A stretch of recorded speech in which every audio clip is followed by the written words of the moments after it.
ফেরেশতাদের কাবা বাইতুল মামুর 7 আসমানের উপরে। এটা কত বড় শুনেন। বিষ্ণুই বলেন প্রতিদিন এই আল বাইতুল মামুর ফেরেশতাদের মসজিদে 70,000 ফেরেশতা ইবাদতের জন্য চান্স পায়। একবার ঢুকে যে বের হয়ে যায় কিয়ামতের আগে দ্বিতীয়বার আর তারা চান্স পাবে না।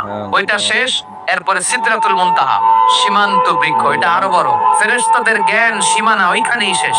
এর উপরে কি হয় ফেরেশতারা আর জানে না। সিদরাতুল মুনতাহার এরিয়া শেষ, এরপরে শুরু হয় আল্লাহুল মাহফুজ, কোরআনের বাড়ি। এটা মিন দুররাতিন বাইদা, সাদা ঝকঝকে ডায়মন্ড দিয়ে আল্লাহ বানাইছে। আমাদের সবার তাকদীর ভাগ্যলিপি ওইখানে লেখা। ওইটা শেষ, এরপরে শুরু হয় লা জামান লা মাকান এরিয়া। ওইখানে কোনো জামান নাই, মাকান নাই, no time no space area শুরু। ওইখানে কুরসি, যেখানে আল্লাহ পা রাখেন বা কুদরতি পা রাখেন।